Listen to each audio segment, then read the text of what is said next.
shy, but what about profanity? I said, what about profanity?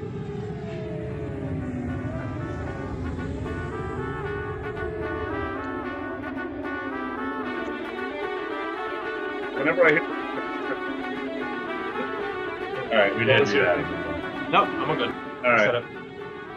It's amazing how short this thing can make me look. So I'm not short in real life. Whatever. Thank you for not comment. Yeah, not at all. Appreciate that. Your paychecks are on the way. Alright. Soldiers in the ruins, rubble in the streets. Yep. Corpses near the buildings, all this light and heat. Time to take a stand, boys. Time to make a choice. Time to find our courage. Time to be deployed. Make our only stand here. Make our roads complete. All we waited for now. Past and future meet. Get your weapons ready. Yeah, great. Kiss the Yeah, ones no. that lie. Now our time is coming, and it is not the time to cry.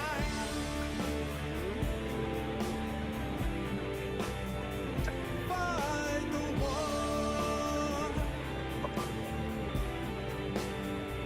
Fight the war. Fight the war. Yeah, no sweat. I mean, we've got faces for radio, so don't worry about that. Oh, here's why we're fighting. It's about the fight. Let the right is righting. Settle wrong from right. In the time of conflict, when the bullets fly. In the space of seconds, a life you cannot buy. Face the facts before Good. you. Face the simple truth.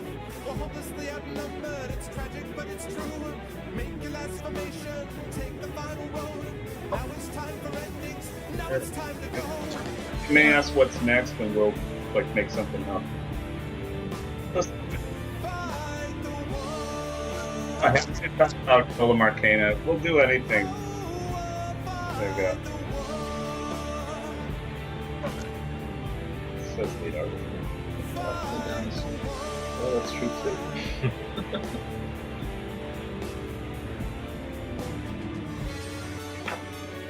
Speed.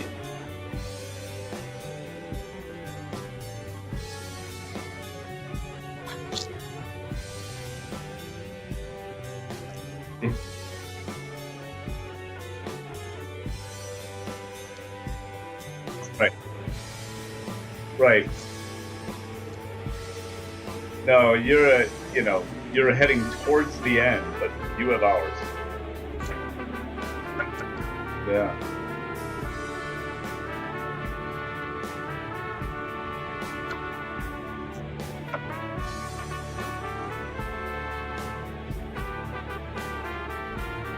We say like 15 hours. Yeah, we say 12 plus, but people have gone as high as 18. It depends on if you're a creationist. If you're a Andrew, go ahead. It depends on whether you're a completionist. Yeah. But 15 is the number I remember the most as well. The creationists sometimes take longer.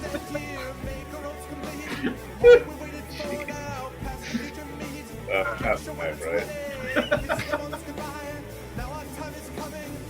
Alright, very well. We do have a business to run too. So they're talking about Twitter. So HBS, we be harebrained. You tell them we be harebrained.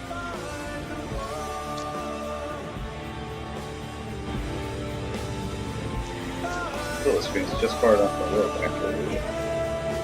Thanks, Grandpa. It's scary, isn't it?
You might mute. Are you muted? We can hear you over Skype just fine. Oh. On the channel. Yes, there we are. There I'm not. I was muted. My fault. Hello, everyone. Again, everybody. Hi.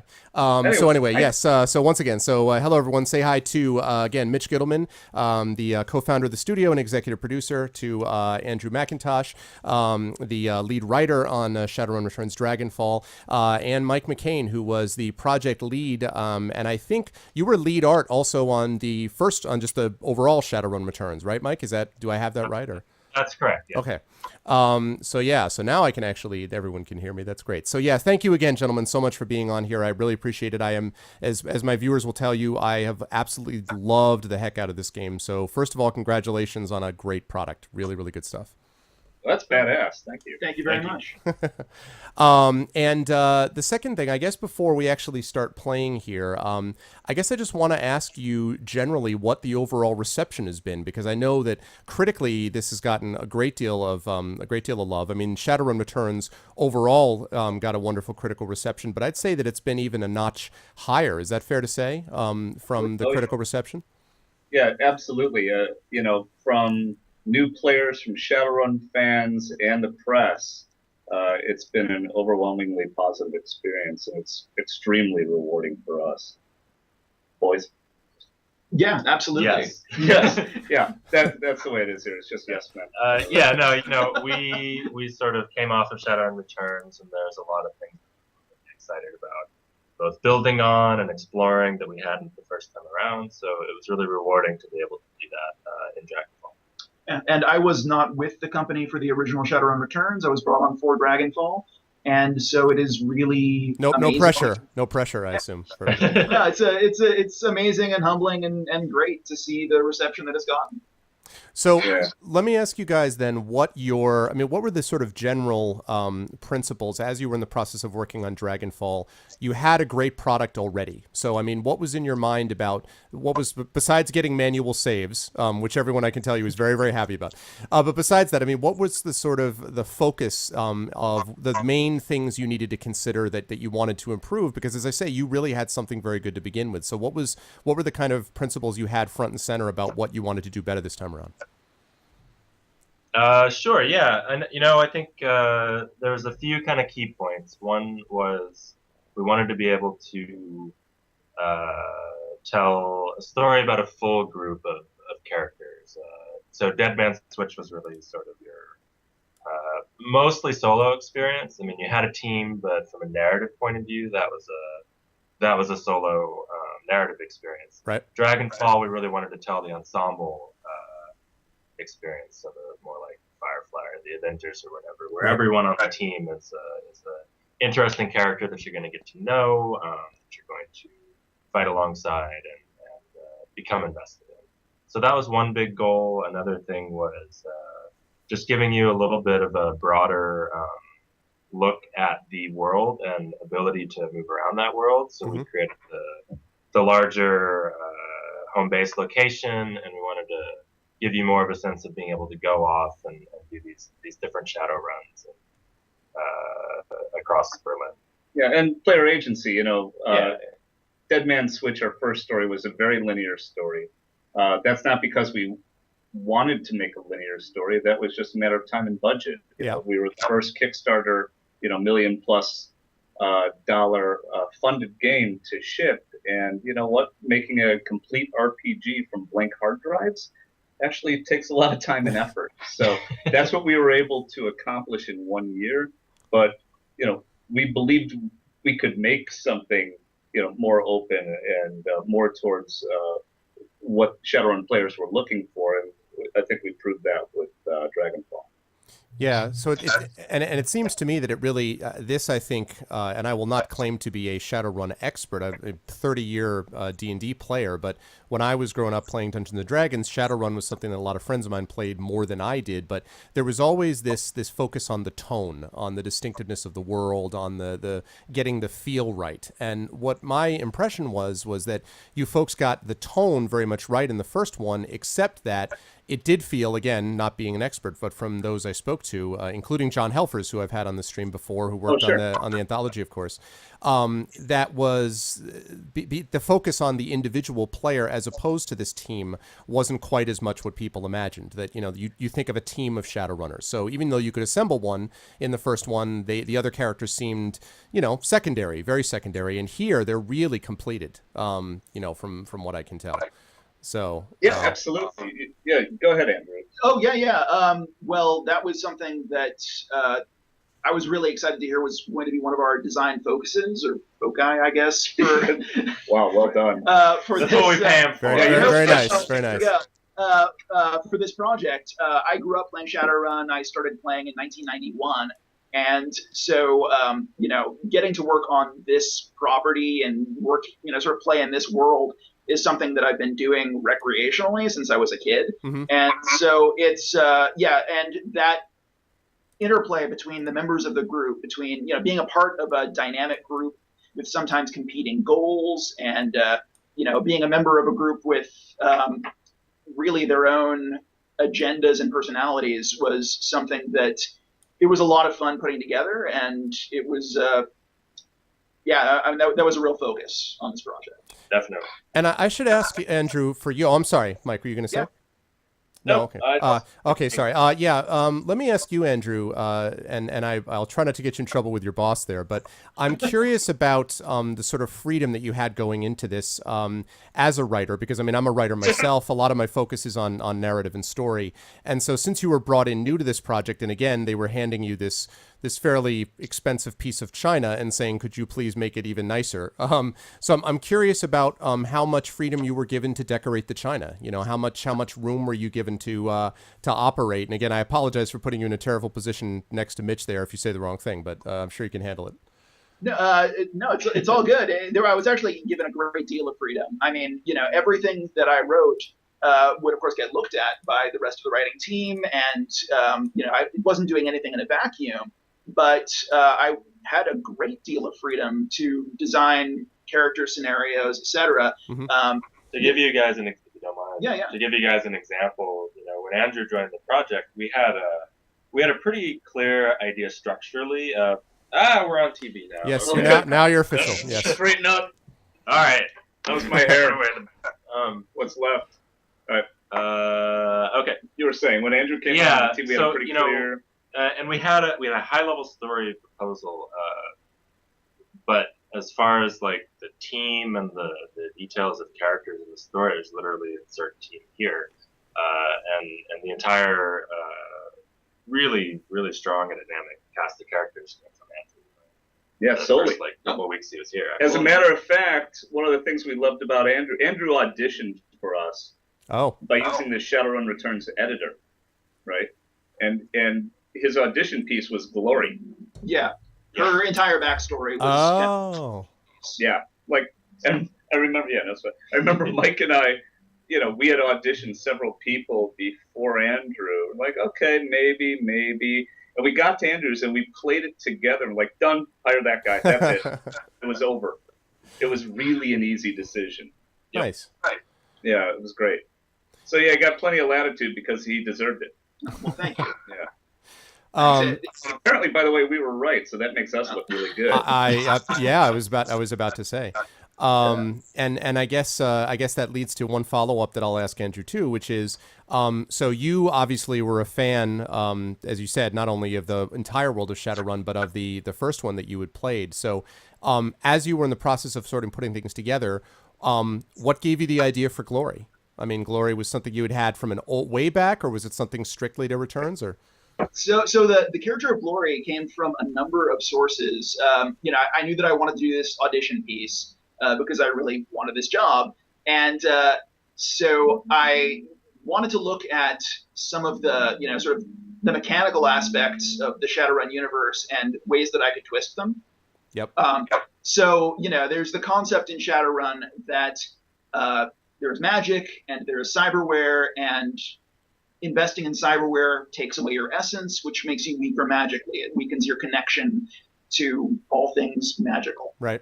And so, you know, typically that is viewed as a detrimental thing. Somebody who is magically active Losing their humanity. is losing their humanity. Yeah, exactly. And so they wouldn't choose to make that choice. So I decided to look at it from the perspective of, well, what if somebody in that position chose to make that choice? What would drive that person to do that? Yeah. And then everything else kind of flowed naturally from there. There was I don't know to what degree we want to put a spoiler alert on any of this. Well, I mean, at this point, I mean, they've seen me play all the way up to, right before the rabbit hole mission. So I'd say anything up to that is fair game. If, so. Yeah. Fantastic. So, I mean, there's the whole cult aspect. I really wanted to, with these characters, I really wanted to give each of them their own individual sense of personality, and I wanted to give, plausible reasons why they would get into the positions where they are. Yeah. And, one of the things that one of my old GMs for Shadowrun used to say was there shouldn't really be any such thing as a happy Shadowrunner. I mean, if you're doing this for a living, obviously something went wrong in your life somewhere. So, I mean, obviously there's wiggle room there, but it's like you are choosing to be essentially a violent criminal for pay and doing I mean, a badass criminal, though. Let's be clear. Absolutely. Right. But you're doing something dangerous and sketchy for a living. Right. If everything was peachy in your life, you probably wouldn't be doing this. So you'd be working at the Walmart. Right, exactly. Be a wage slave, yes. Yeah. Did you? And I guess the one other thing that I'll ask, and then I guess we'll get started playing, and then I will have lots more questions for all of you, of course. And then just so my chat knows as well, we are about mid-30s now. We'll keep rising with our viewer numbers as time goes on. And after I'm done with some questions, I will definitely be asking chat to throw some questions the way of these gentlemen as well. And the way we're going to do that, please, is just to put question in all caps. So if you could just put the word question, and then if you want to direct your question to one of these gentlemen, you can do that, either Mitch, Mike, or Andrew. Or if you just want to ask a question to them generally, I'm sure they're all capable of fielding that. But hold off, please, on that a few minutes, because I want to have some other stuff for these guys. But before we do that, just one more thing I guess I will say, or that I want to ask about that then is, as you were in, because there's a lot of discussion of the way that spirit, the physical body and the spirit body are in interaction with each other. I think here even much more than Dead Man's Switch. I mean, there's a lot more about the spiritual world and connections with the spiritual world and why the dragon fell in the first place and the weapon that was used to do it and all that kind of stuff. There's a lot of that, it seems to me, here. And so I'm wondering, is there... I don't entirely know how to put this. Was there sort of a maturing of the storytelling process here? Because I did like Dead Man's Switch quite a bit, but I just have continually been struck by, and this is a credit to, all of you, but Andrew, you in particular here, to how tight and mature the writing is. How we're really talking about really nuanced material. And I'm curious if in the process of enhancing an already good product, if you were also thinking about enhancing an already good storyline or a world of a story that you could do with this particular expansion. Let me start this, and then I should hand it off to you guys, because here's the truth of it, right? We were so balls to the wall making Shadowrun Returns Dead Man's Switch. I'm impressed that the story hung together at all. And it did. Thank goodness.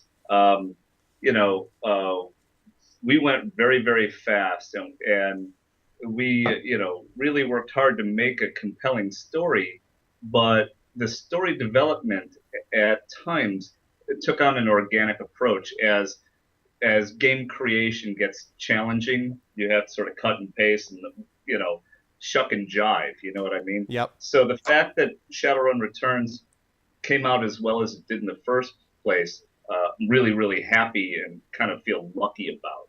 So, and the writing on that, again, wove its way in and out of the Shadowrun canon as best we could. We had a much broader story that we wanted to tell, but we had to sort of, wean the story to fit the time. I see.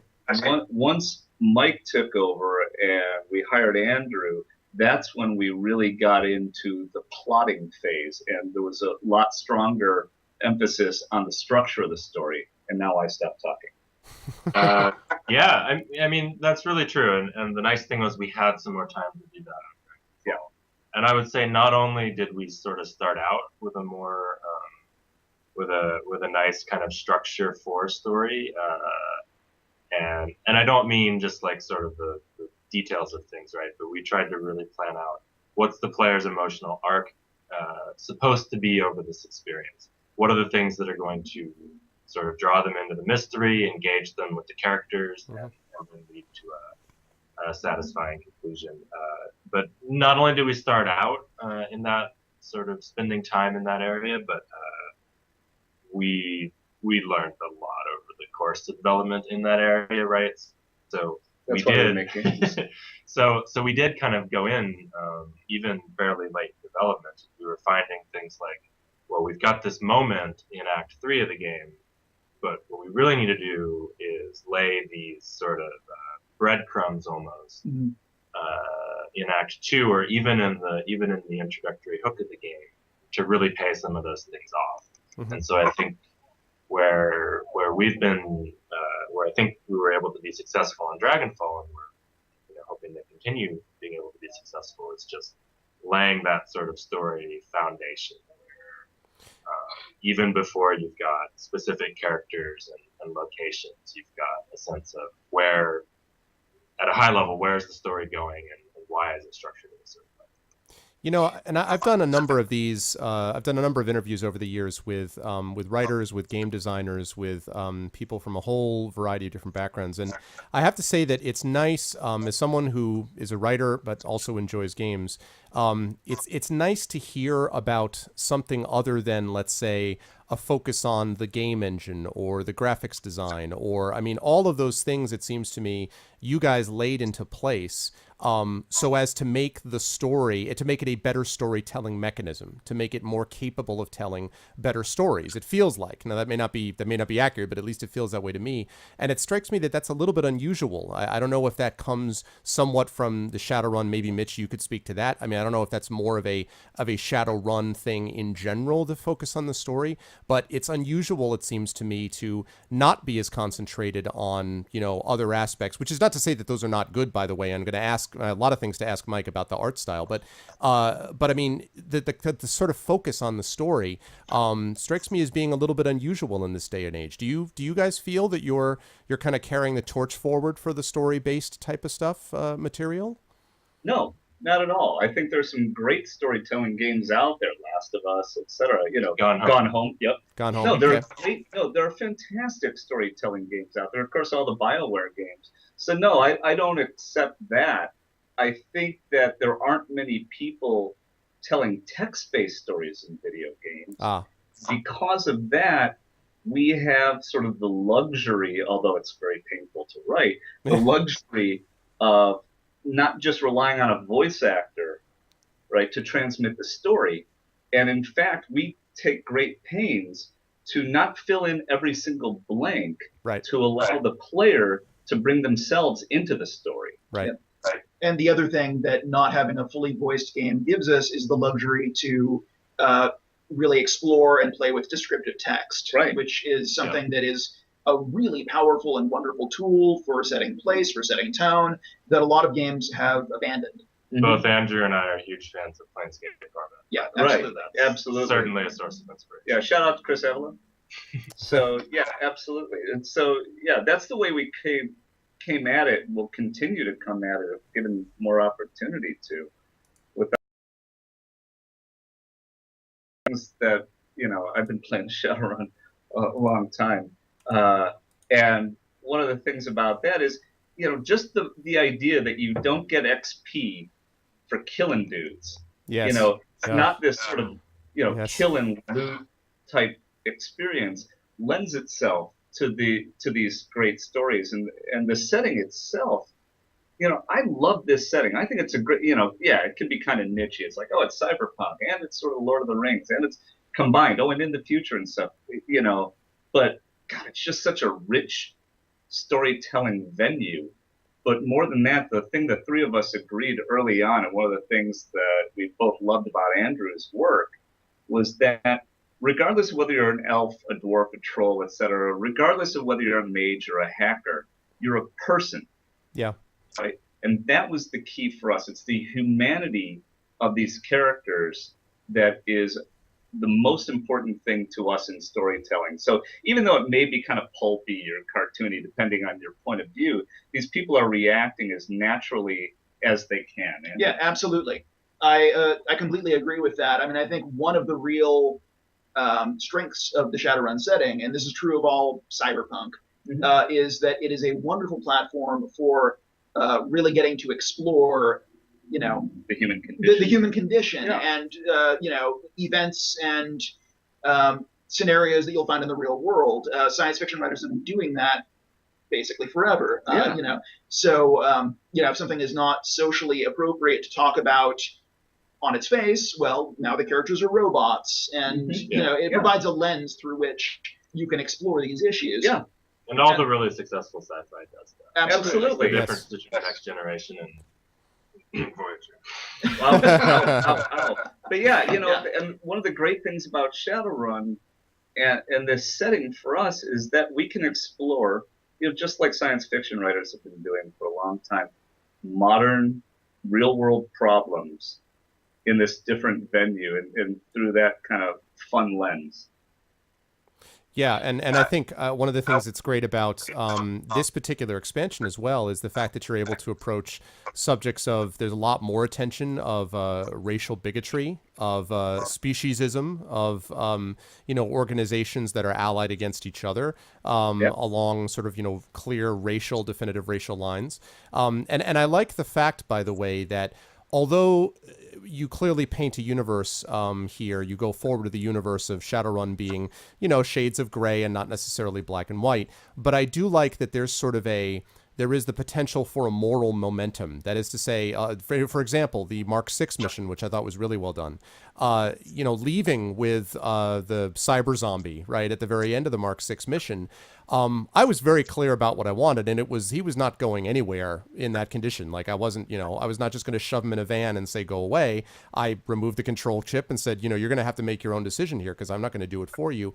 And I appreciated the fact that there was a certain, it remains a dark universe. It remains, as you say, there's no happy Shadowrunners, but I think you have the potential to be able to look yourself in the mirror and feel better or worse about yourself based upon certain decisions that you make in this game. And I'm glad about that. I'm glad that there is some connection between the moral judgments I wanted to make and, even if they don't always work out the way I would hope, but there's a general push towards one direction or another. And if someone wanted to be a real bastard, clearly they could do that. But I don't know. I liked that option was given to me, even as someone who, as my viewers will tell you, probably tends to play more on the Pollyanna side. But I don't care. It's the way I am. And I was glad that opportunity was given to me so I can still feel like a badass Shadowrunner, but a badass Shadowrunner with a conscience, so to speak. So I think you guys did very well there. Well, thank you. That's really great to hear. One thing that I really enjoyed working with and that I love doing with this universe, because it is morally gray, very much by design. It's, our game doesn't have a good or evil meter that you slide along. Right. So the choices are entirely up to you. And can you look at yourself in the mirror? How do you feel about the thing that you just chose to do? Right. And you will be judged by the people around you based on their unique perspectives. Mm-hmm. But, there's no, GM arbiter who will judge you for your choices. That's on you.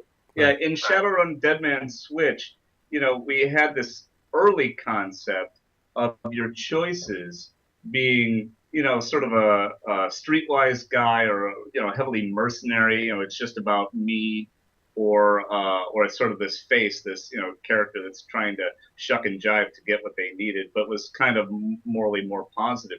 We had that very early on, and we started writing it kind of that way. But Mike was quick to jump in and change that direction to be far more sort of in the moment.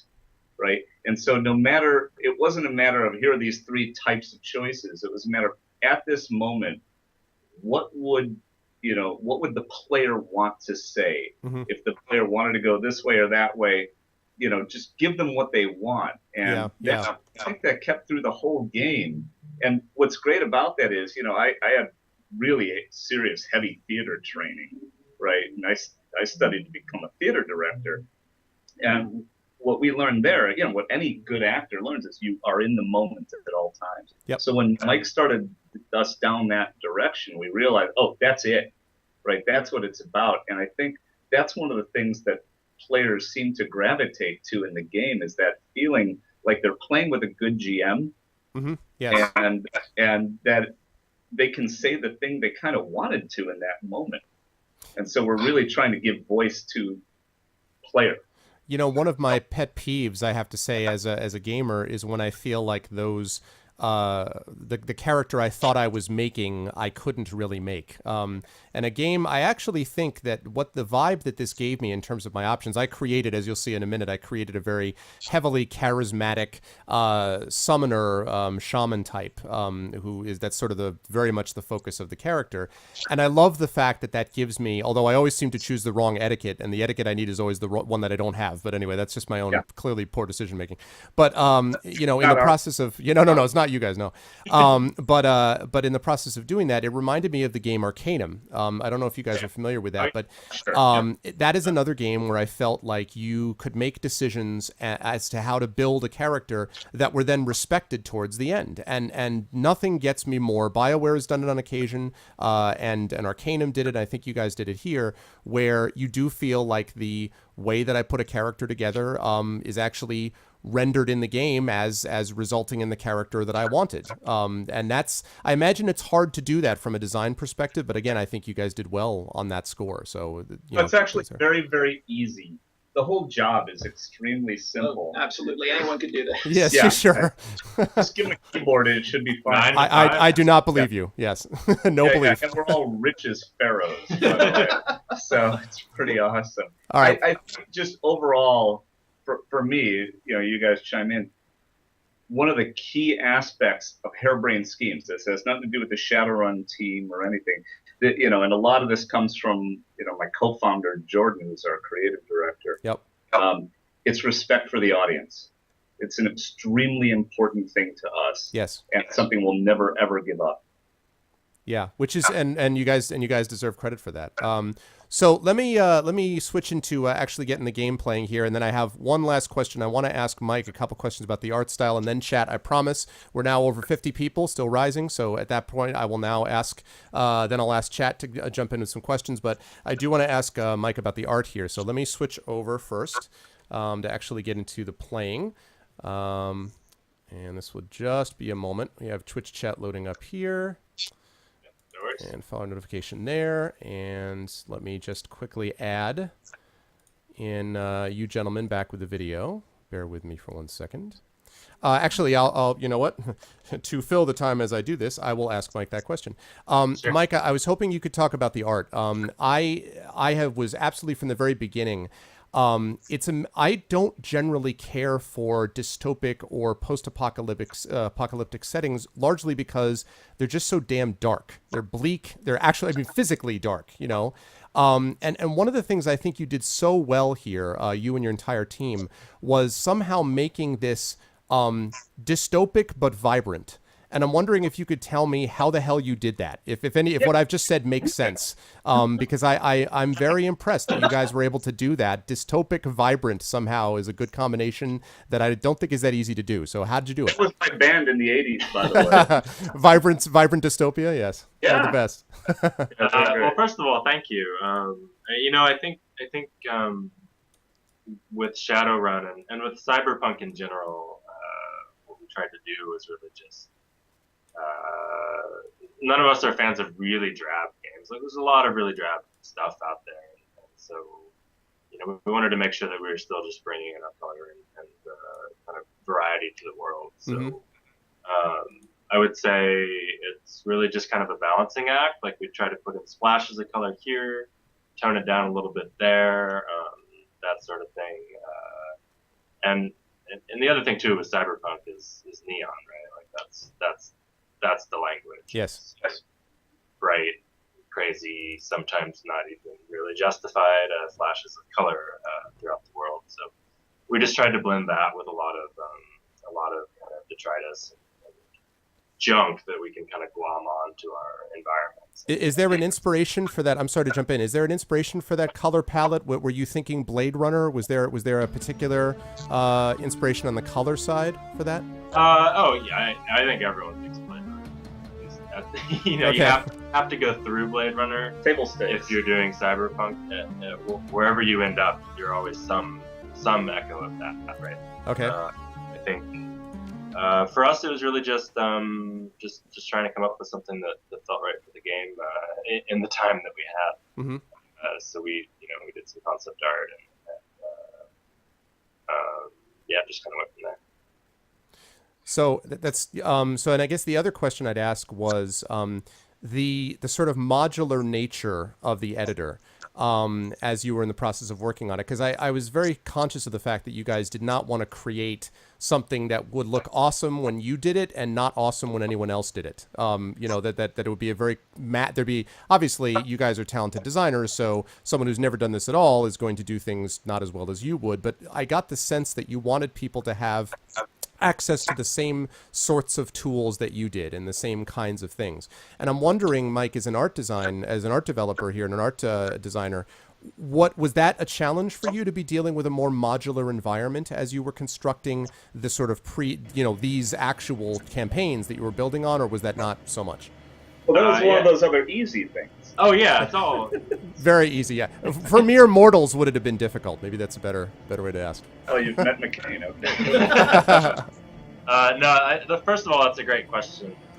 It was definitely an extra layer of challenge. I would say it's also a constraint, and a lot of times constraints are productive, right? So we knew going in, fresh out of the Kickstarter, we knew this is going to be a product that's focused not only on creating and telling our experience, but enabling others to do the same. Okay.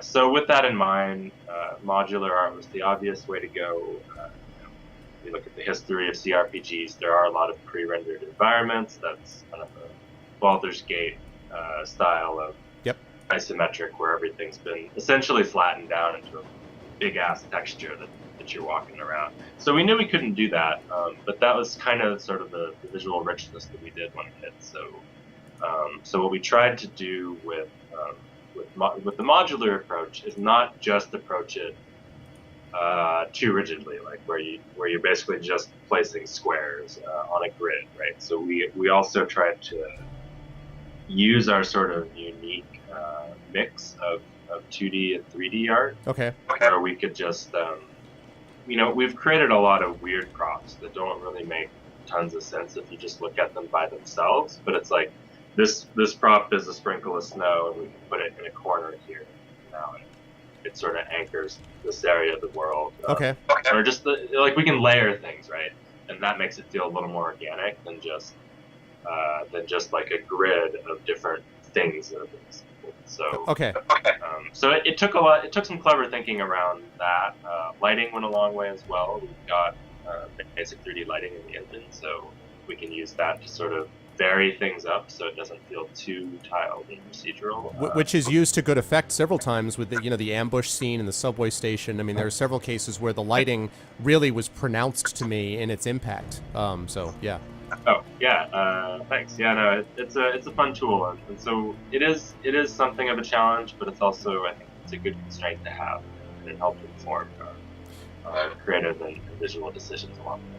Was there ever a point where, Mitch, where you and Jordan, or Mike, you as well, whether you all thought, God damn it, couldn't we just have done like one thing that we have to do instead of worrying about the bloody editor? I mean, I'm wondering if because the editor itself is what you had promised your Kickstarter backers, and obviously is a big selling point of the platform.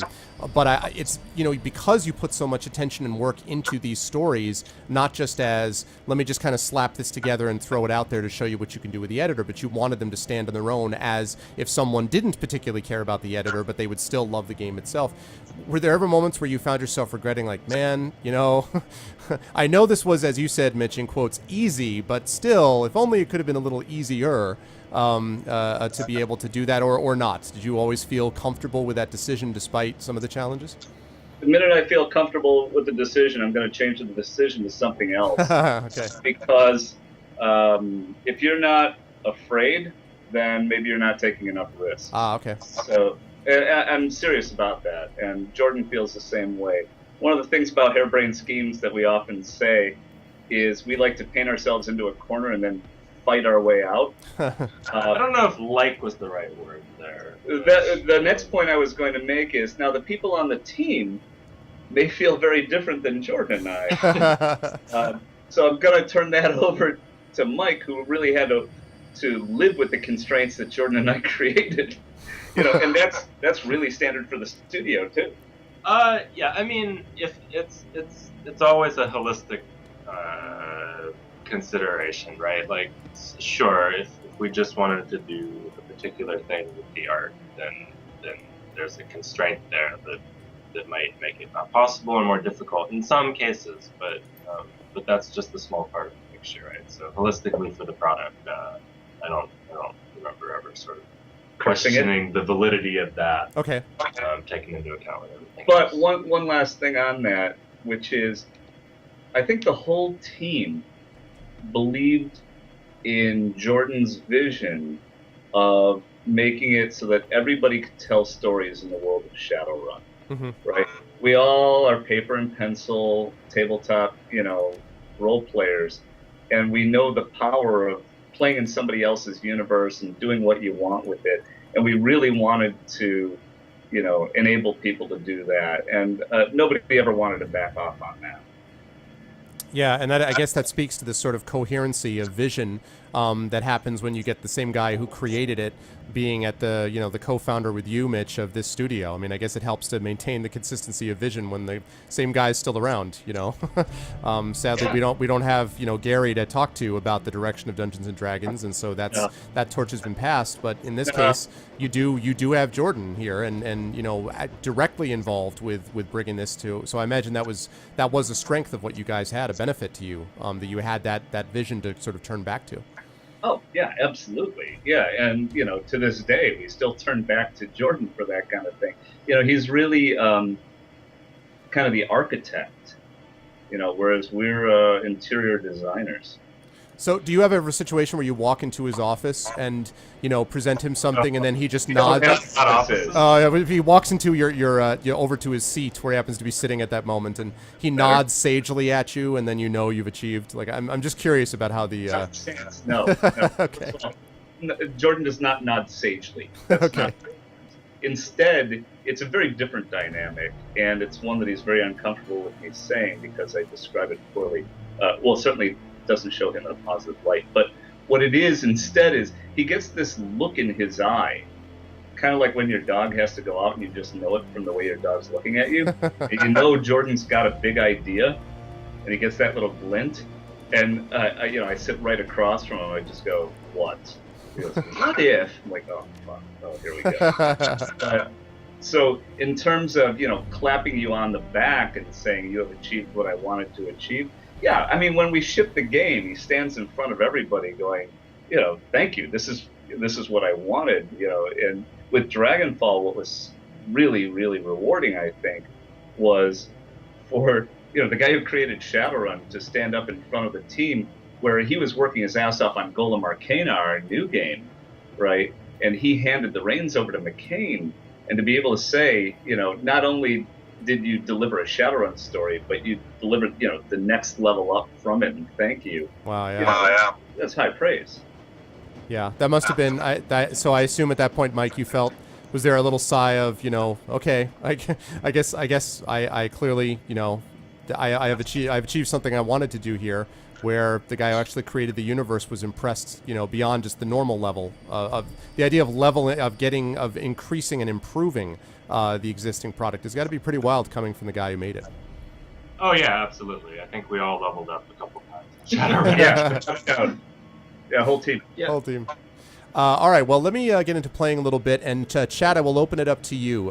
So, Chat, the way this is going to work, and I see that Bill has already asked one of the questions already, but if you have a question for any one of these gentlemen, and again, I'm on with, from your left to right as you watch the bottom of your screen, that is Andrew McIntosh, who is the lead writer for Dragonfall, and in the middle is the executive producer and co-founder of Harebrained Schemes, Mitch Gitleman, who also wrote for this, and is the guy responsible for explaining how Jordan doesn't nod sagely.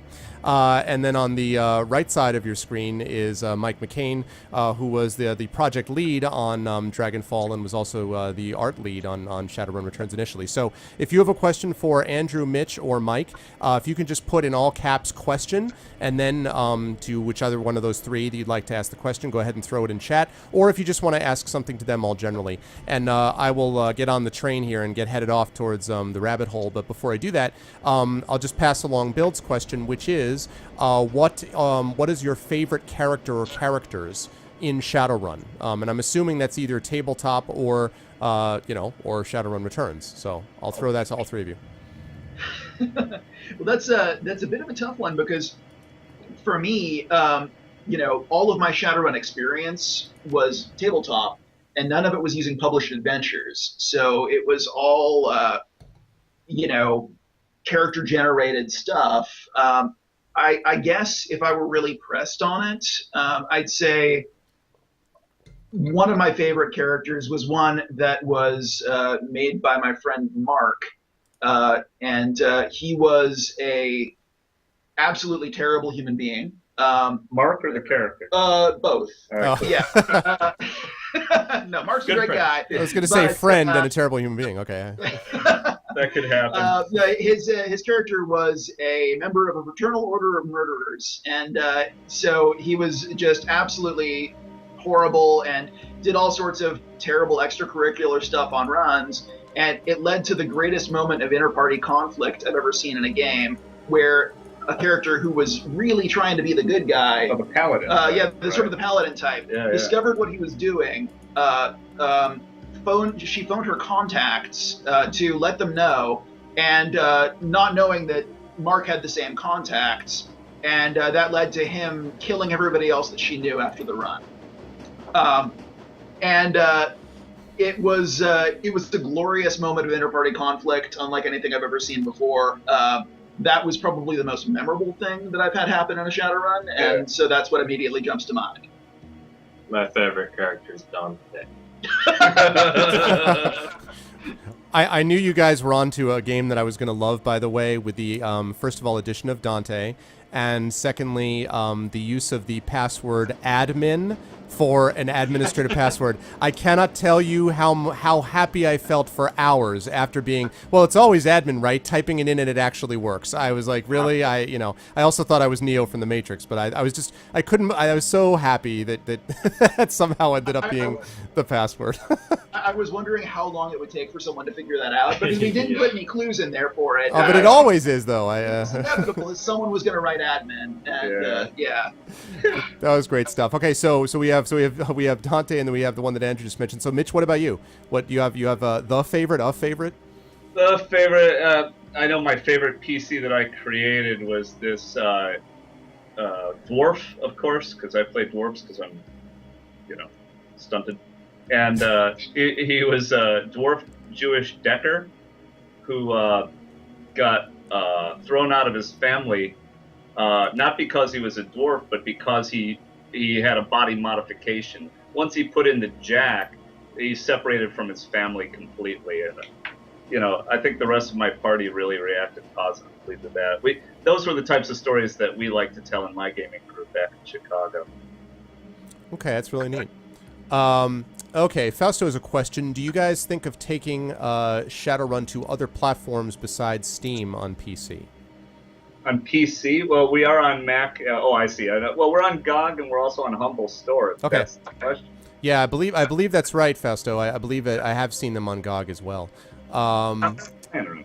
Let's see. And then also, is there any other campaign after Dragonfall scheduled in development? Now, this is interesting, Mitch, because I actually, and when I was prepping for this, I went around and looked, and I know that there was an initial statement that you had made that which was very clear, but I think everyone sort of thought it went in a different direction, which is that you had said that the sales of Dragonfall need to be good enough, basically, to justify spending a small studio's resources and development on another expansion, which a lot of people took to mean, oh my God, there's not going to be any, means it's not selling well, which is not at all what you had said.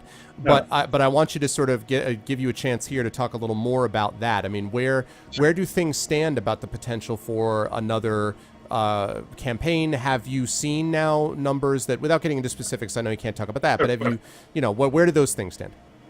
So Dragonfall, because it was such a critical success, it is selling well, and we're very, very appreciative. But kids, tell all your friends. So we're tracking the sales closely. We have a new campaign in mind. That doesn't mean we're creating it. Right now, we're working on Golem, but we are thinking about another campaign. We just can't commit to it at this time. But I'll tell you this: if we can make one, we will make one without a doubt. Okay, so that's definitely there as a possibility. Okay, yeah, it's a possibility. Okay, so you guys heard that. I mean, chat. That means you got to go for it this time to evangelize. That's what needs to happen if these guys are going to be able to keep doing this stuff. Let's see, Blaze. Go ahead. Point out, tell all your friends, guys.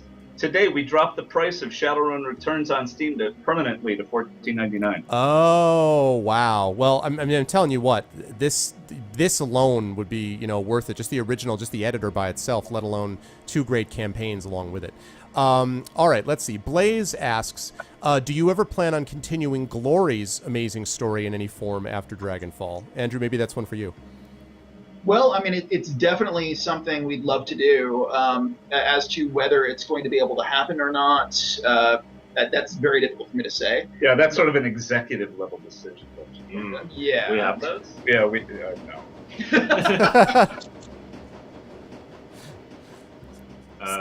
Stay tuned.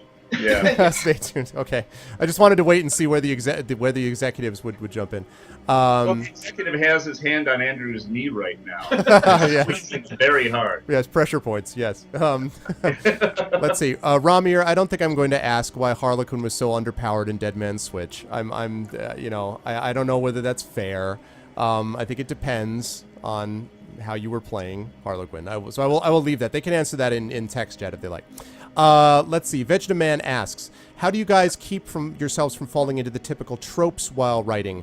Context, as I work on my own UGC, I keep stopping myself from falling into generic hero stereotype tropes and things of that nature. You guys masterfully paved your own twists and turns and path with Dragonfall and avoided all of that. So how did you do that, I guess, would be the way to summarize that. I'll start, but I know Andrew's got his answer. But one of the things is we talk to each other in tropes, and we actively say, how are we going to break this thing?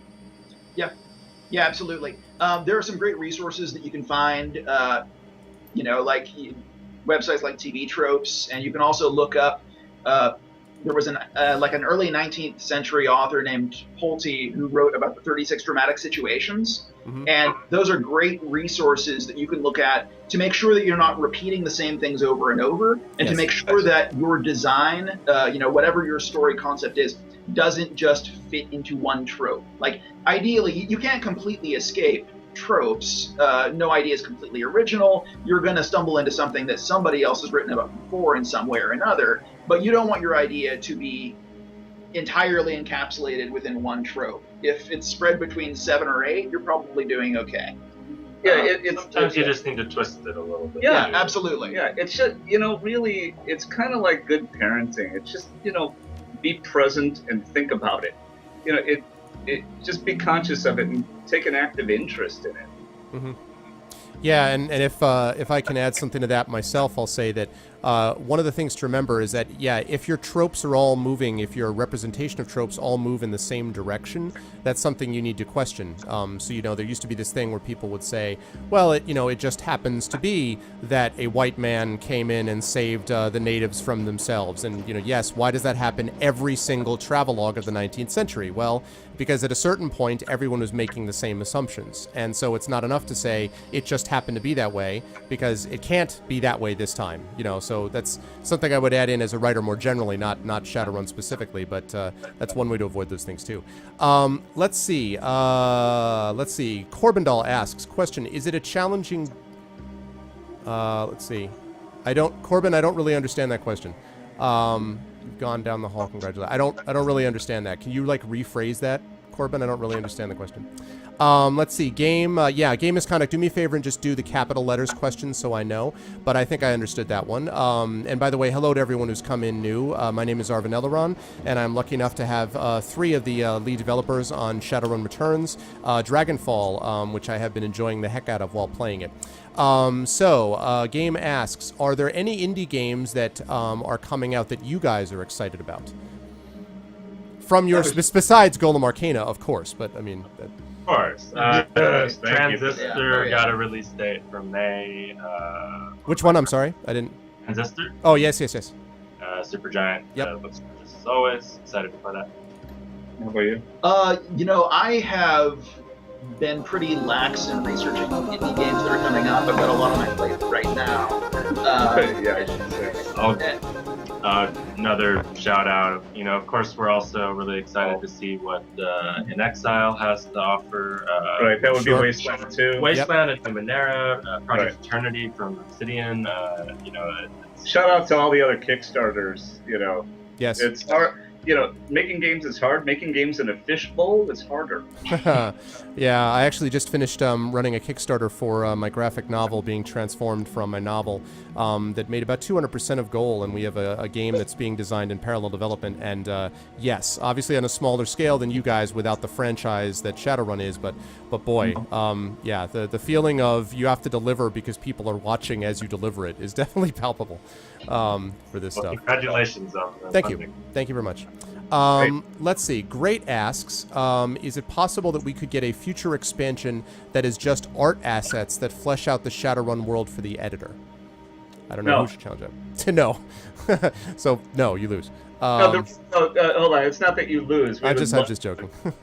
Yeah, and it wasn't a joke, no. But the reason why no is because we have to pay people to do that. And unfortunately, we have to pay people to do something that will return on investment, and unfortunately that one won't. But we just had the Shadowrun editor contest, and we did what did we do with that? A Google chat with the winners yesterday. And if you go up to the Steam Workshop, the winners are up there, and you can download a whole bunch of art assets that they created, and they're really very good. And there's plenty of ammunition out there. Okay. So let's see. Fausto asks, how did you guys come up with the idea of the Kickstarter? So I guess specifically why Kickstarter? What kind of gave you that setup? So before Tim did his Kickstarter, Tim Schafer, for help me. Double Fine Adventure. Thank you for Double Fine Adventures. Our CTO, Chris Conert, had been all over Kickstarter and was buying stuff from it and showed it to me, and that was his fatal mistake, really. And I got that little glint in my eye like Jordan gets into his. He's like, no, wait. It was too late. And so I wrote Jordan an email about 2:30, 3 o'clock in the morning explaining, wanted to do this. I wanted to do the whole thing with the documentary crew and the whole thing, and it just wasn't the right time for us. But then what happened was Tim did his, and about the same week 2 events happened. One, we were working with a publisher, and he said, when are you guys going to do Shadowrun? Watch Shadowrun. I'm like, oh, that's interesting. And so Jordan and I have been talking about Shadowrun for a while. And then that same week, Mike Fahey from Kotaku put up his top 10 list of games he'd like to see return, and Shadowrun was number 5 on that list. And those things happened within like 2 days of each other. Fargo did his. Oh yeah, and then Fargo did his. It's like, all right, that's it, we're in. Let's go.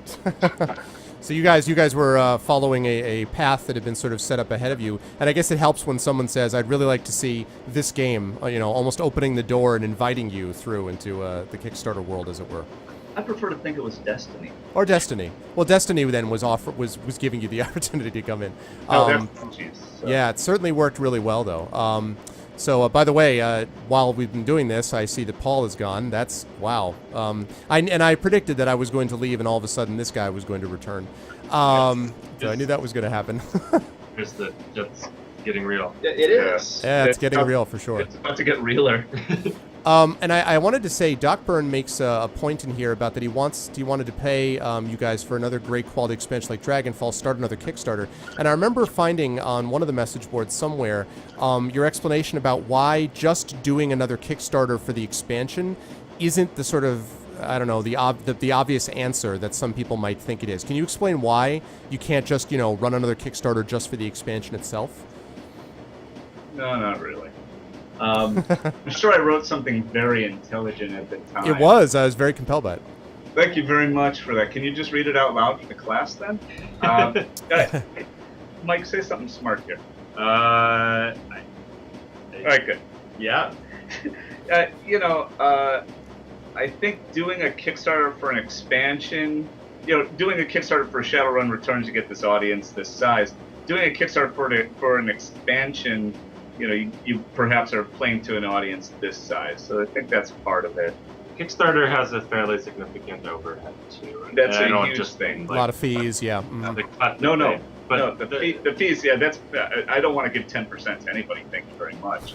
It's not the overhead Mike was talking about. No, it's a pretty big endeavor to sort of scope out a Kickstarter. Oh, I see. Yes. Kickstarter is there's a actually project in game and of design itself. that goes into it as far as what are the stretch goals, and so that's a fairly big undertaking. Yeah. So if we're going here, think of it this way: the price you pay and the effort that you put into a Kickstarter has to be for the right Kickstarter.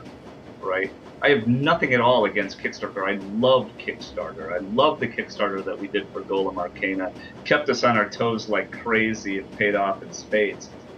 But I'm not gonna put the studio through that, because really it affects every single member of the studio, regardless of which project they're working on. And so we can't do that kind of a commitment for an expansion.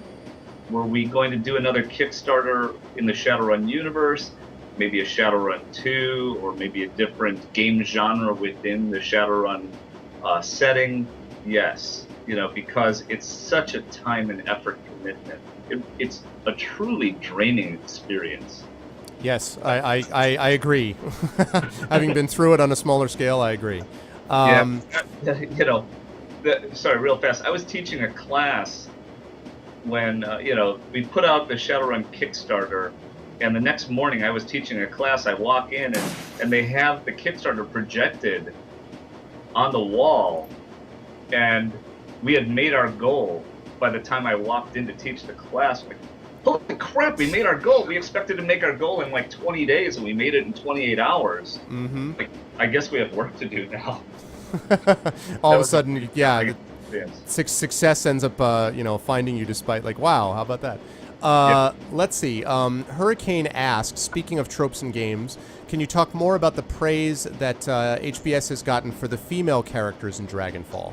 And Andrew, maybe that's one for you. Yeah, please, sure. Andrew, go. Writing strong, fully realized female characters was a huge priority for us with this project and just in general. As human beings. Yeah, absolutely. It's like it's this radical idea that women are people, and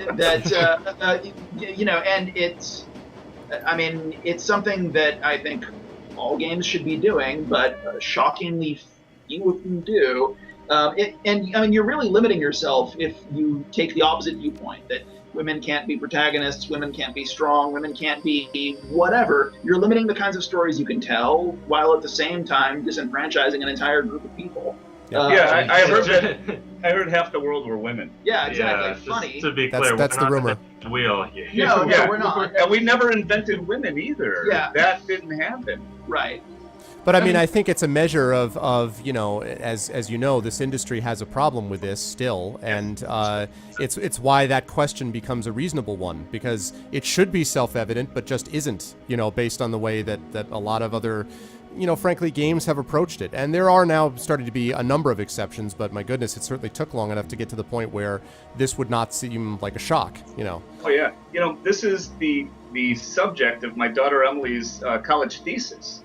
Is exactly this topic. Interesting. And yeah, one of the things that she says in her thesis is this is really about social evolution, right?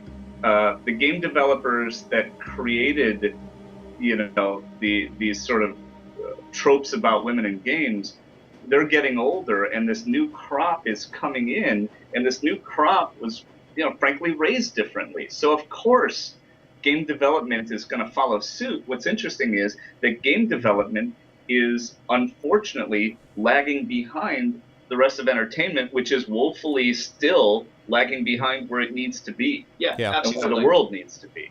Absolutely.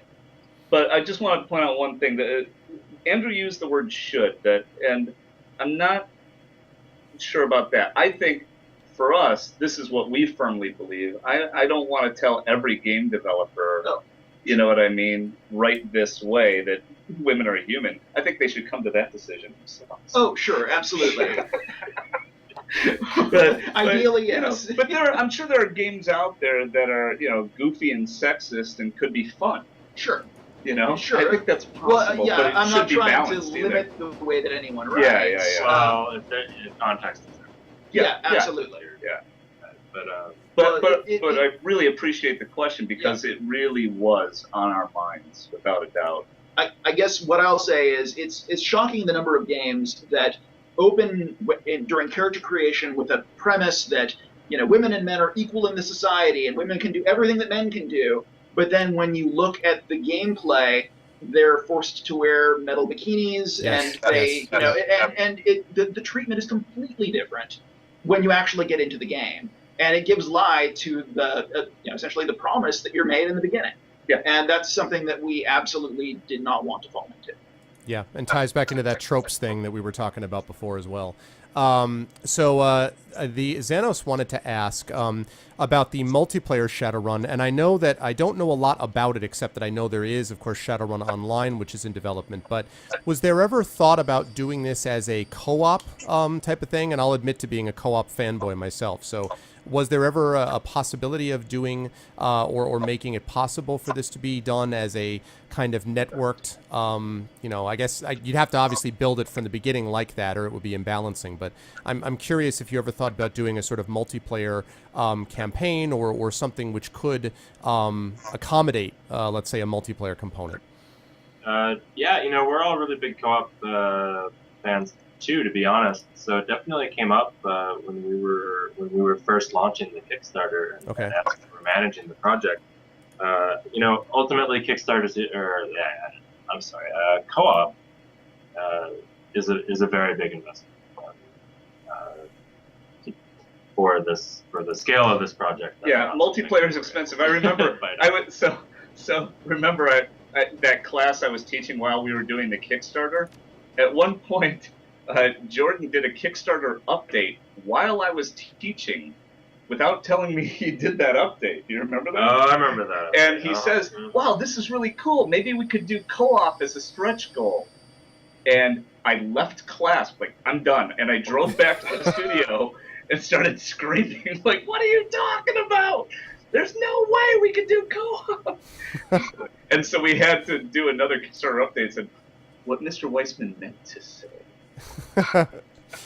Right. I wonder how many, how large had the explosion of excitement gotten before you were able to put in the containment field of. We made a couple of bucks on Kickstarter with that. I'll bet you did.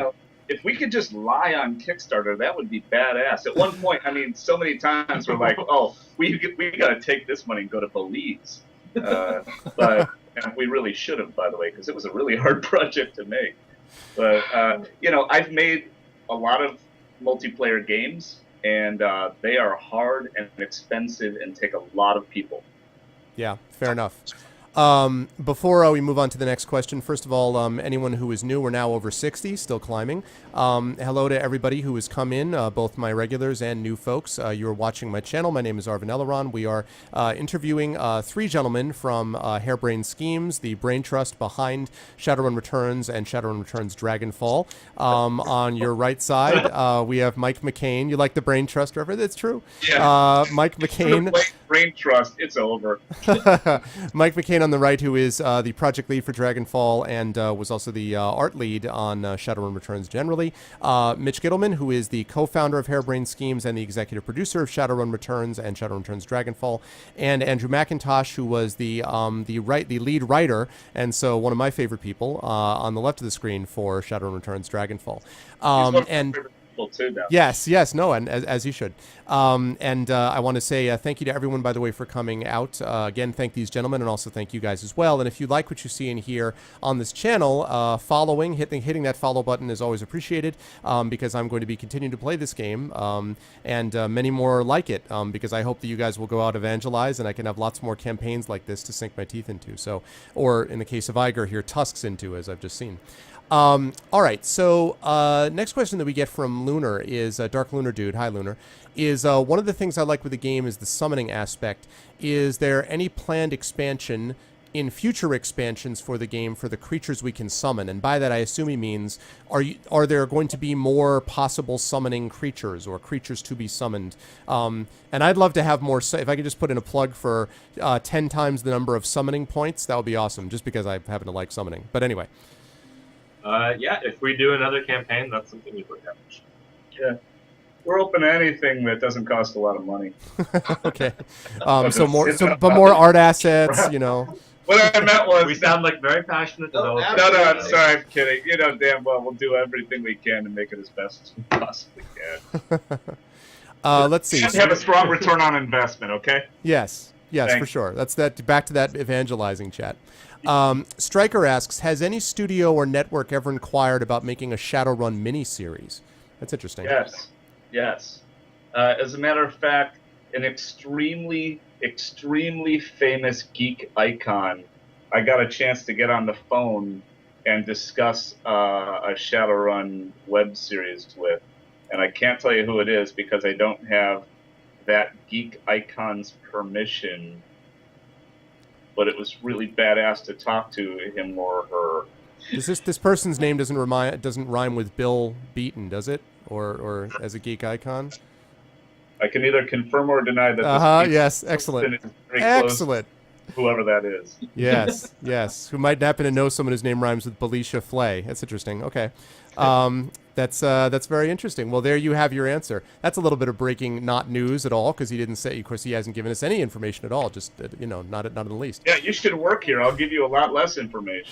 Okay, Vegetaman asks, did you guys map out all of the little optional side quests in Dragonfall, including the ones that were little side quests that were more informational, or for just a few nuyen, or karma that didn't show up in your goals list, or was some of it spur of the moment additions by developers? And I guess we're talking about little, like, for example, the sewers quest, I would imagine, which is pretty short and sweet. Was that the kind of a, hey, you know what would be cool is if we did this, or something like that, or was all of that mapped out from the get-go? The first thing you said. Okay. I mean, to be honest, both, right? Like, we had a pretty clear notion of how we wanted the game to be structured. It's kind of a diamond, right, where you start in. Wait a minute. He's not it's not a diamond. He doesn't know anything. You're gonna spoil this guy? It's a structure thing. It's totally a structure. You're fine. Fine. It's a dodecahedron. Yeah, that's what we meant. Yeah. Sure. Anyways, so the game opens up. Yeah, it's a 20-sider. You're in control of this team. You've got a little more freedom of movement, and within that space, we were able to go. There's a few missions spec'd out from the start, but we definitely added stuff in that through the game there as we started to come up with it. So there's a couple of smaller missions that came in later, as well as some stuff that had been planned for a while that sort of stuck to the plan. I think one of the great ways that Mike leads a project that I respect very deeply is that there's a structure that everybody can buy into, so you know exactly what you're doing and how it fits into that structure.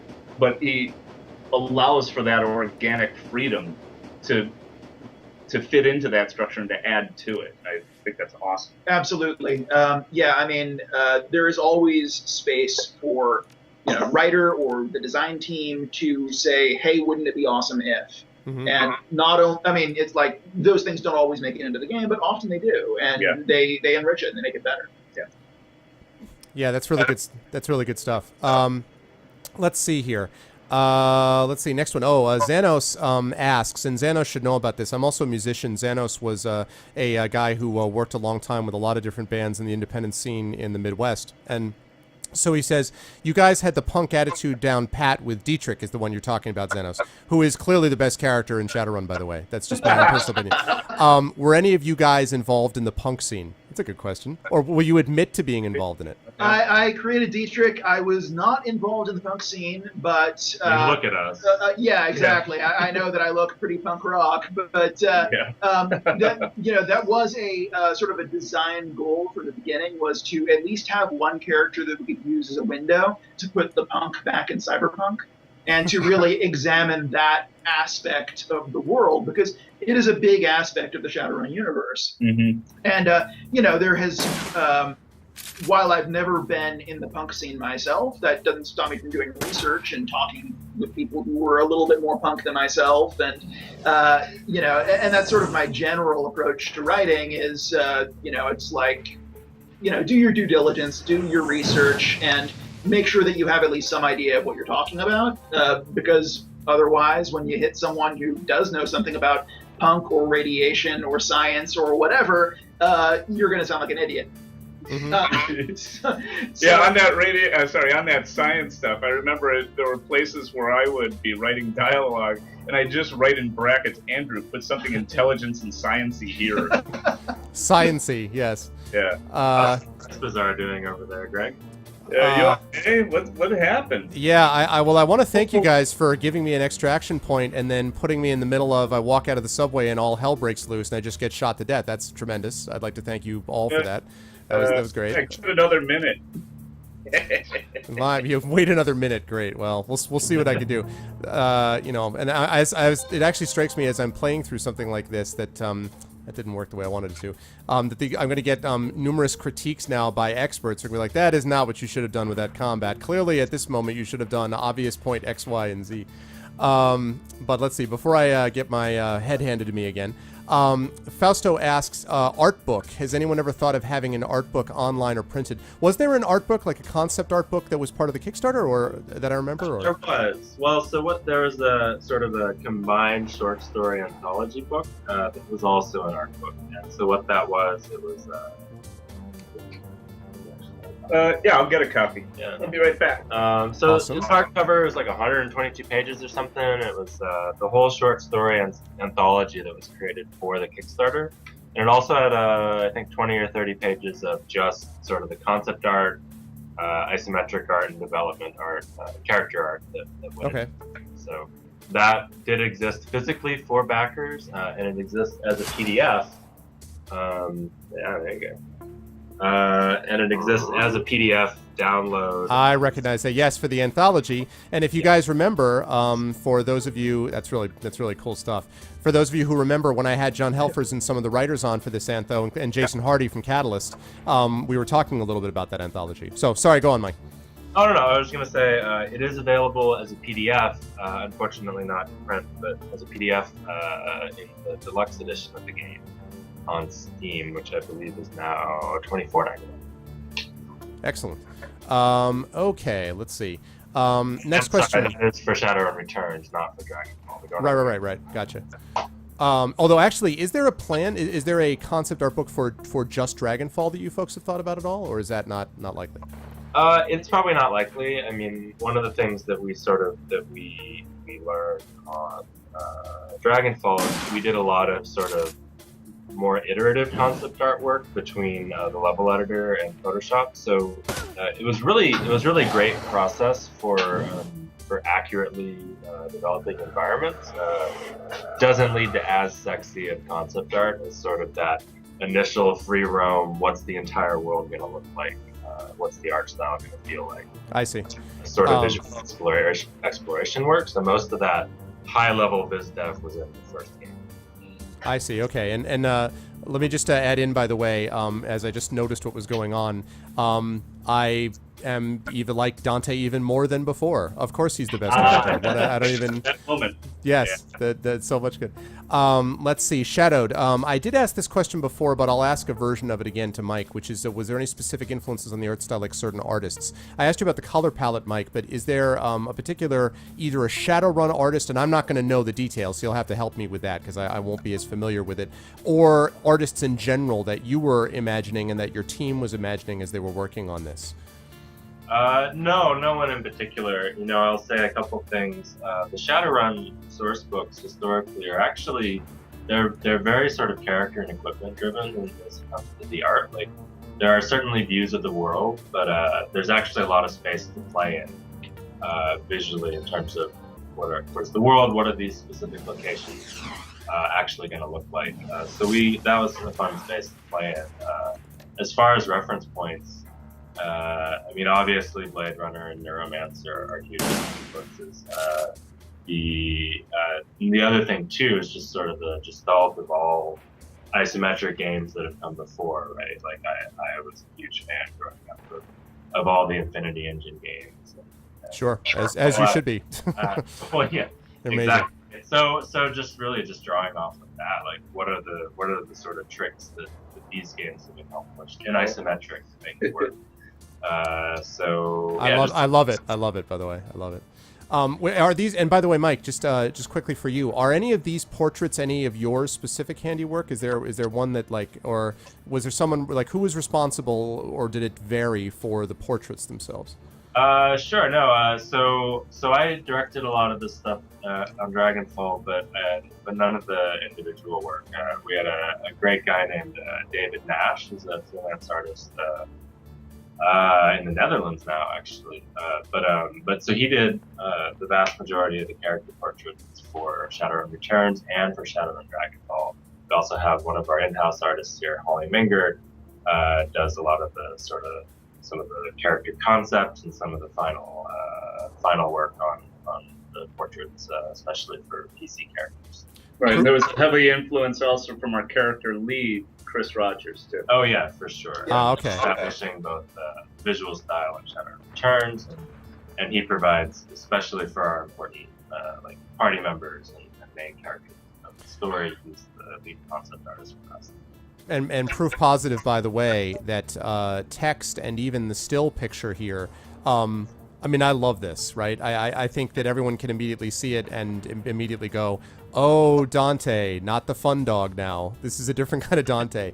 So highly effective, and it's just, again, proof about how much of great storytelling and even great gameplay takes place in the mind, and not necessarily on the pixels on the screen. So anyway, I know it's consistent with what Shadowrun is anyway, but that's cool stuff. It's nice to theater of the mind a lot. Yes, for sure. Originally, in the development of Shadowrun Returns, that was what was said when we had to say, "Oh, we don't have the budget for that." but it turned into a really necessity breeds invention. Yeah, so it turned absolutely. into a really valuable sort of guiding principle, right? Like we're not trying to literally represent everything on screen, and that opens us up to a lot of descriptive language and sort of stage direction in the writing that you could never actually represent on screen in a game. We show like the moment of hesitation or the smell of something, right? And we were able to engage all those senses of writing, which is a lot of fun. Very, very cool. Let's see. Build. I want to hold off on the question about what we can expect from the studio in the future because I want to ask them. I'll ask them about Golem Arcane a little later, but I want to kind of keep focused on Shadowrun for a little bit longer if I can. So let's see. Question: do you have a list of locations you'd like to use for future content? Berlin was such an interesting theme and city. Let me second that, by the way. I know that Seattle, of course, is the heart of Shadowrun, but boy, Berlin has been really, really great. And I was wondering about. Frankly, I happen to love things set in Europe anyway, so if you'd be happy to just sort of hit every European capital, that'd be nice. Like I'm, just saying Paris maybe. But no, obviously there's I know that a lot of people have talked about Denver as a possibility or Chicago. So I'm curious about what you folks have thought about as far as, let's say, a list of locations for future campaign possibilities. Well, first of all, Berlin actually came out of the Kickstarter campaign, right? So we had one of our stretch goals was to have a second city campaign, and Berlin was what our Kickstarter backers voted for. Mm-hmm. And I think there's a very passionate following for that setting, not just in Germany, but because it is so compelling. So that was really exciting. As far as other settings, if we make another one, plenty of options to explore. We've certainly talked about other settings. Let's see. Yeah, that's good. That's good. Well, no, if you just wanted to not break any more not new news, Mitch, this would be a good time to not break it. I mean, Golem Arcana. Yeah. By the way, Golem Arcane. No, and remember, Shadowrun Returns price break today, $14.99. Oh, you're on a roll But now. sorry, but we actually have a Google Doc filled with locations that we would love to explore. Beyond that, the important thing I think is that whatever location were we to do another campaign, whatever location we did think about needs to set up something in your head, set some sort of expectation in your head. If I said to you Denver, what's the first thing you think about? Or let's see. Regarding Shadow, I mean, I think mountains is what I think. all right, well, that's perfect for Shadowrun. Okay. So so Denver's wouldn't be a top choice for me personally. Mike may disagree and Andrew may disagree, but it's got to be something that evokes something in you that has some sort of emotional hook for you. And Denver, Without the Shadowrun context. right, without the Shadowrun context. So were we to move somewhere else, we would probably move somewhere that has sort of a quick sort of recognition for you, and something that has sort of an instant hook. And what's great about the Shadowrun setting, especially after 23 years, there's so much to mine there. It's one of the things Andrew and I especially like about it, is there have been so many great authors working in Shadowrun that have come up with so much great stuff. We can bounce off of it. Yeah, absolutely. Let's see. Well, Did you want to add anything else? Well, I mean, no, I agree with everything that Mitch said. I mean, there is a lot of great stuff that has been done with a lot of great cities within Shadowrun lore and Shadowrun canon. The issue is if you bounce the names of some of these places off of non-Shadowrun players, it says nothing to those people. And and for better or worse, a large portion of our player base did not play Shadowrun pen and paper. Right. So we have to consider those people as well. Yeah, so to go back to the Denver reference, it's like, hey guys, we're gonna make a game in Denver. You say that as if you're saying Topeka. I point out. Are you from Topeka? No. But I have friends from the Midwest, including Xanos asked you about punk bands before, who would have not nice things to say about the Midwest as a setting for anything. So. Oh well, I'm from Chicago. Real fast, one of the reasons why I'm sort of poking fun at Denver is that our CTO Chris Conard is actually from Denver. Okay. So any chance I get to poke him, I'll take it. Let's see. Dark Vegetaman asks, how did doing a few new songs for Dragonfall with John Everest come about? It was an unexpected but very much enjoyed treat. And I agree with that because the music was a real strength, I think, of both of these, but some really cool new music material for that. So I wonder if you could talk about that for Dragonfall. I'd like to thank John Everest for that question. Mike, you want to take that? Because you asked John to do it. Sure, yeah. No, John, we got in touch with John actually first for the Shadowrun Returns trailer. So he worked on the music for that for us. And then, The first one. Yeah, And so then he he was did- a friend yeah. of one of our artists. Right, and then he did the music also for the Golem Arcana Kickstarter video too. So, he's local. We love his work, and Oh, yeah. we needed a little more stuff on Dragonfall, so we called him up, and Right, he did a great job. A lot of the Berlin music, John did, I think 2 songs. A lot of the Berlin music came from Sam Howell, who did the Sega Genesis music, Mm-hmm. and harken back to that. But so, we loved John, loved to work with him again. But it was really, I think it was just you, Mike, saying, here, make me this, right? Just make us a couple more tunes. Yeah, more or less. more or less. I mean, a little more than that. was a little we more- listened to it too. Yeah, there was artsy fartsy stuff going on too. Let's see. Another one here. Yes, great ask. Will importing 3D models and custom music ever become possible for the editor? Never say never. Okay. All right. Well, there you go. That's then maybe. Is a good way to answer that is maybe. Let me put that in- Technical limitations make custom models unlikely, Yeah, but not for lack of desire. yeah. We love the Shadowrun editor community, and everything that we put in the editor for ourselves. Going forward, we will give to them as well, I think, and we'll see what happens. It's all just a matter of time and test bandwidth. Gotcha.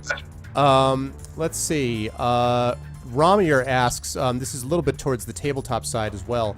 Do you find that Shadowrun's open customization, sort of being whatever you want, scares off new players? And I guess that is something you could talk about with here, because you really could construct pretty much anything you wanted out of anything, although obviously trolls are going to be less well-suited for, certain magic requirements, because there's limitations on the upper level of what they can get for charisma, let's say, so summoning might not be as available to them, but still, you can be kind of whatever you want with whatever you want. Does that scare, in your experience, did that scare new people away for the game, the computer game version? Because as you said, there are definitely players that are not Shadowrun players playing this also. No, I mean, I don't think so. We certainly never heard anybody say Yeah, I would just sort of bring up Skyrim, and judging by their sales curve, I don't think that It worked out. anyone away, and there's certainly a huge array of character development options in that game as well. So. Okay. It goes back to that respect for your audience thing. Let's see. What else here? Scrolling down.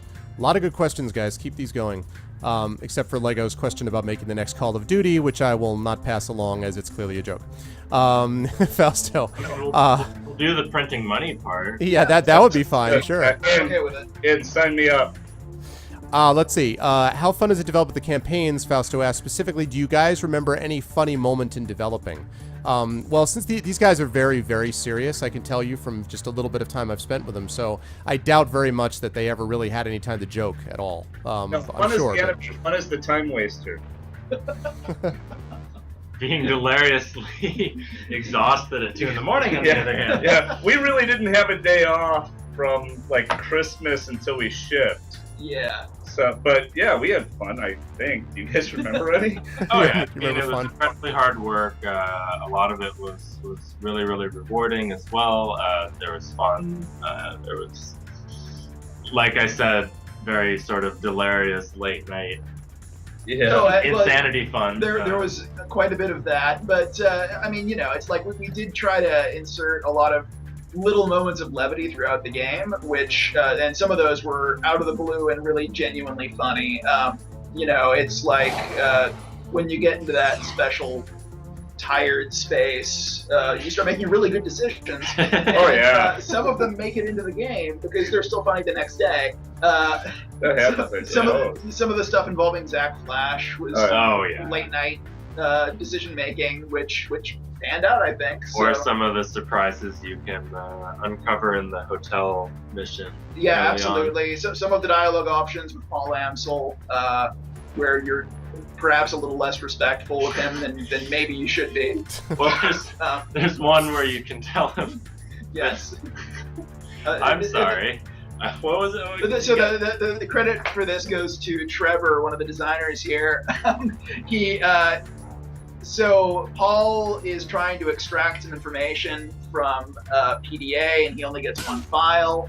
Oh yeah. and then it breaks itself. It breaks itself, and if you had Blitz on your team, you can say, I believe the response was, next time we find a PDA, I'll let Blitz take a crack at it. Most people are bad with computers.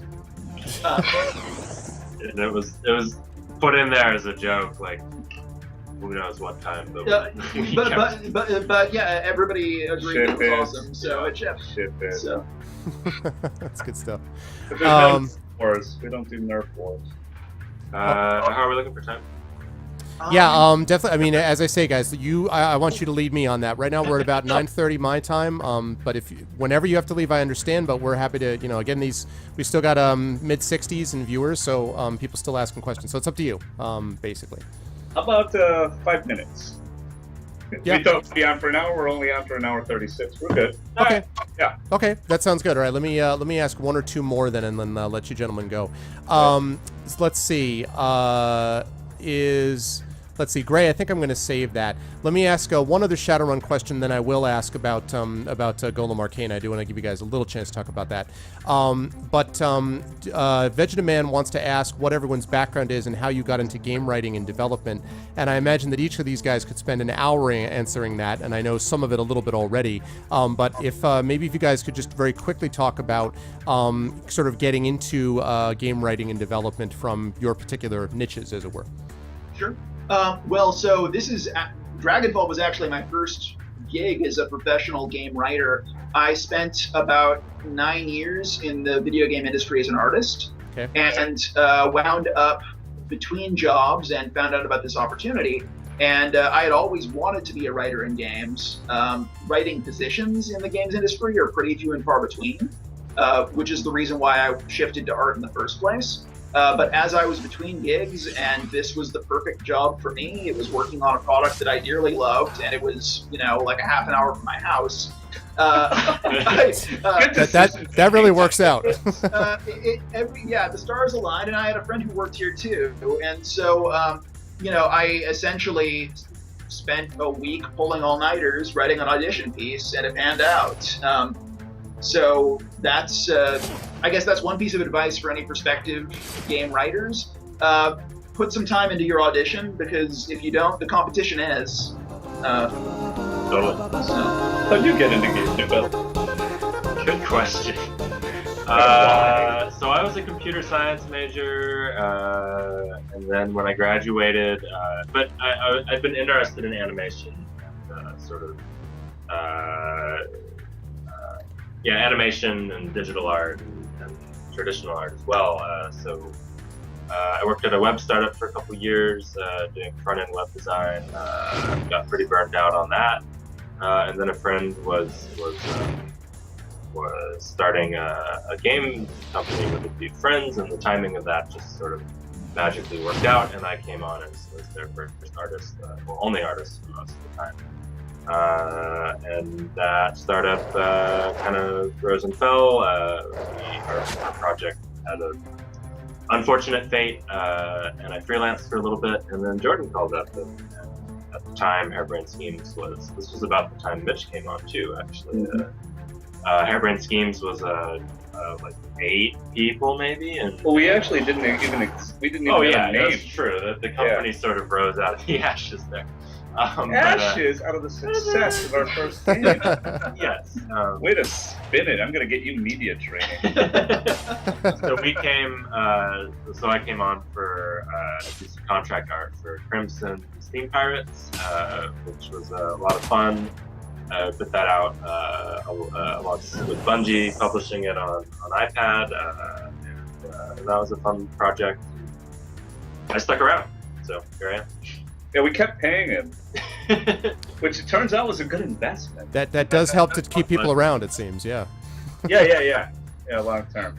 Okay, well, last question I want to ask you then, I do want to give you a chance to talk about this, is the new game, which is actually what I saw when I met you, Mitch. This is what you were chatting up, was Golem Arcane, and I wonder if you could talk a little bit about what that is, because it's very different from this. I mean, like very different. So anyway. Oh yeah, it's wild.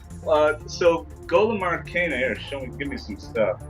Can you see this? Here, wait. There you go. It's good stuff. Lord, he's badass.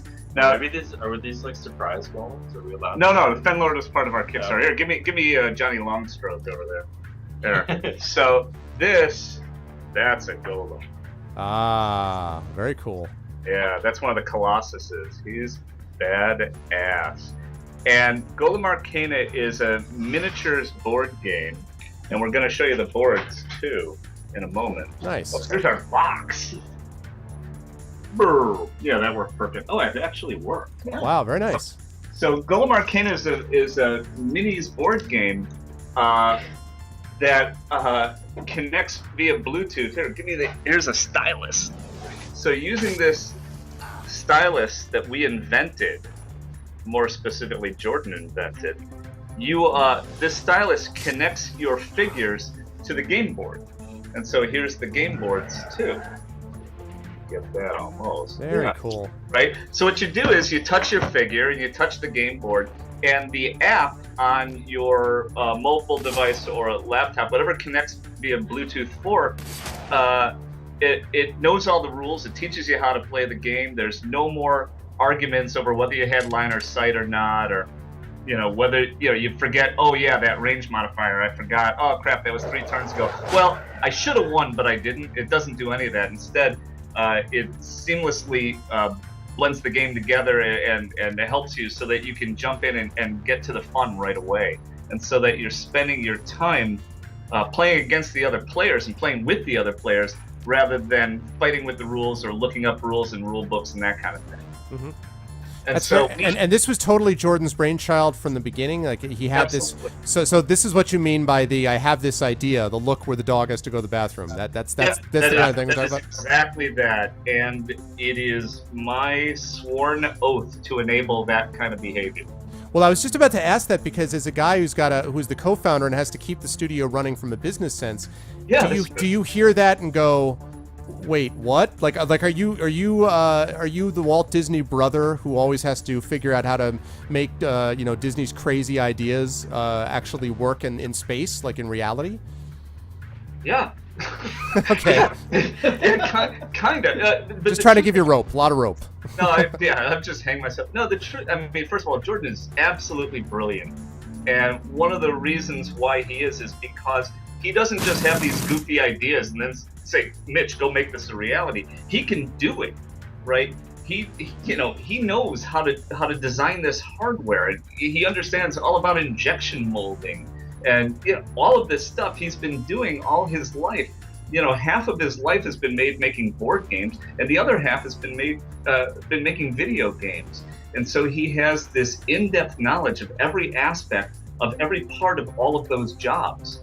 And so, no, it's really not that. What I try and do is enable him enough for his vision to get out there, and constrain him enough that he doesn't kill us doing it. I see. How'd that go? All right. Yeah. He's not going to watch this. It should be fine. Hi, Jordan. Yeah. Hey, baby. But when we set up the company, I really felt like my role was to get out of his way and let him be who he is, and find a way to harness all of that amazing energy. He has so many ideas that I'm afraid that he's going to die because he's trying to spill them all out in the middle of the night. He's an insomniac too. We can't get him off of his computer. He just keeps writing new ideas for games, and you just got to send him to bed with some Ambien. So that's I think it's pretty obvious that you've managed to keep him keep him from bankrupting you guys, and in the process making what actually works, which is all these amazing ideas that you guys have. And I guess I'll ask this one last thing before I thank you guys again and let you guys go. Mitch, do you imagine the studio then? I mean, what is there sort of a core then of what Harebrained is, or is that really like Harebrained schemes, except they're all great schemes, but really it's just whatever awesome thing you guys come up with next without specifically. That's actually what it says on our website. Yeah, we created the studio specifically to not answer to anybody else, and to do whatever the hell we wanted whenever we wanted, and that was a very important thing. We were both executives at Microsoft Games. We were founding members of Microsoft Game Studios, but we really are interested. But being an executive is not making games; it's talking about making games. Mm-hmm. And so when you look at Crimson Steam Pirates, when you look at Strike Fleet Omega, when you look at Golem Arcana and the whole Shadowrun things, that's us actually hands-on making games with disgustingly creative new talent and enabling them. And so, yeah, we may think big picture, and Jordan's this incredible inventor, but we never want to get so successful that we're not personally hands-on making games. Yeah, well, you guys have obviously delivered extremely well on this. As I say, I can't say enough again about how impressed I was. Impressed with Shadowrun Returns already, which I played last year when I brought on John and some of those folks. John and I have been friends for a long time. So to talk about that, but Dragonfall is really even a step higher than that. This is really great stuff, and I have almost nothing bad to say about it. It's been a great fun to play it, and again, you guys were so generous to be able to give you guys some of your time. And chat, if all of you could please give these gentlemen some love, not only in chat but also go out and do the good studios work, please, by letting people know about Dragonfall. The only way we're going to get more of not just Dragonfall type, specific things, like not just expansions for this game, but great indie games in general, is if we support this kind of stuff. And this is a way to sort of do it directly to the developers. So it's like public radio. If you just tell 5 friends. yeah, exactly. Hopefully with a lot more interest, where we're not falling asleep as we're telling them to look for 5 friends. But thank you for the follow, Fausto. So I want to thank Andrew McIntosh and Mitch Gitleman and Mike McCain for being on with me today. Gentlemen, it was a pleasure. Again, thank you so much. Please thank Robin also for me. I will send her an email, of course, doing this as well, but for setting this up. And if you guys do another one of these, I will invite you back, and hopefully we'll be able to have this conversation again. And I will look into Golem Arcana as well. It looks pretty interesting to me. So thank you guys so much. Yeah, thank you very much. Absolutely. And just one more shout out to our friend Jordan. It's really nice to work with Willy Wonka in the chocolate factory. For sure, yeah. Thanks to Jordan as well for coming up with this ideas. Guys, thanks so much again. And again, all my best wishes on this and future projects. Thank you. Cheers. Thank you. All right, bye-bye.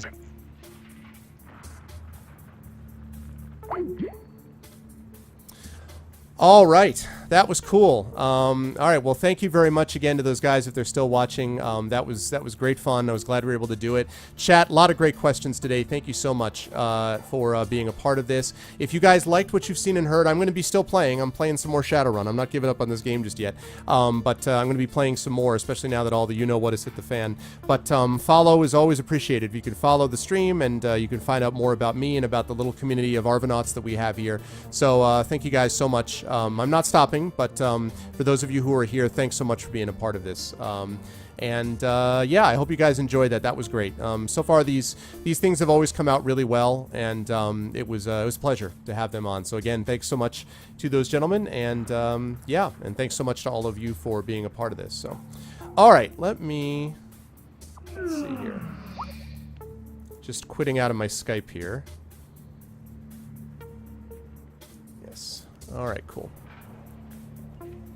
Yes, I especially like the Call of Duty question. Yeah, and sorry, Build, that I wasn't able to get your question quite in the same way. But I wanted to wait until the end for that Golem Arcana. So, no, it was very cool. Thank you. Thanks, Hipster. I appreciate it.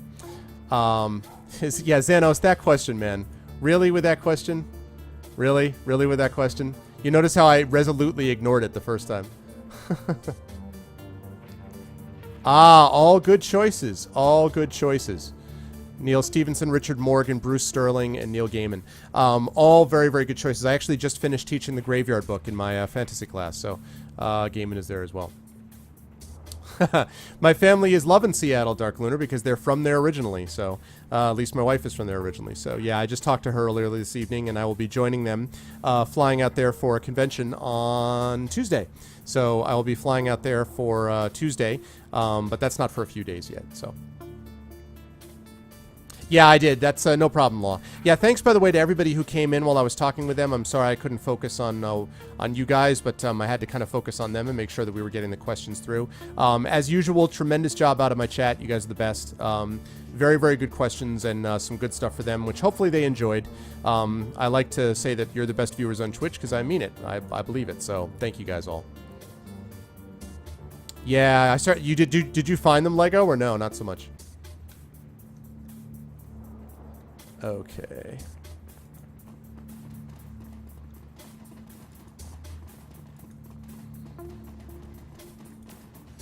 Still gotta find Dietrich.